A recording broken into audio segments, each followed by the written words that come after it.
And could you also kind of clarify kind of another subject too? I guess I was a little bit confused on intermolecular forces. Now, granted, of course, intermolecular forces come based on mass and based on the amount of molecules in there, or? Intermolecular forces? Yes.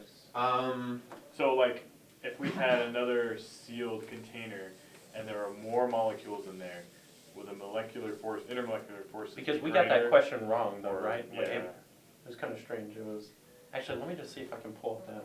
I remember which one it was. Okay. So it's saying, would the pressure be greater or smaller if there were intermolecular forces? If there was more molecules, would the pressure be? Yeah, would there be Would the more? intermolecular forces be greater? If there were more molecules? Yes, if there were Yeah. more molecules. That's what it was. Yeah, if there are more molecules. And what did you think? We thought thought, there'd yes, be more. there would be more intermolecular forces because there's more molecules. But we got that wrong. Yeah, I I think we got believe. that one wrong. You sure that was the question? Good question. Could have been wrong, but because that's what I we, don't I remember mean, that that's the logical, our logic part. No, I mean, like, Maybe we read it wrong. that usually is correct. But maybe it was asking about volume. Could Was you this for also- sapling? Yeah. Yeah. Could you maybe describe, because maybe I'm kind of unclear, intermolecular forces come as if there was mini gravity between molecules, correct? Yeah, intermolecular forces, what happens is that it's when these guys interact with each other. Okay, some of them have no intermolecular forces, some do.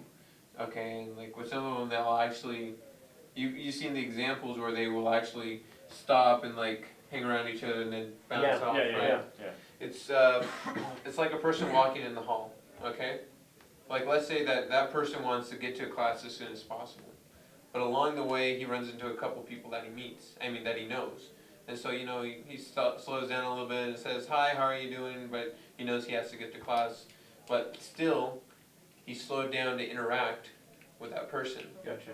And so if you do that constantly, by the time you get to class, you're going to be going at a much slower velocity, and you're not going to hit the wall as hard as you would have had you just made it straight beeline for class. I think I have it right here. It's it was calculating the average pressure in gas in the absence of intermolecular forces. So this one was the absence.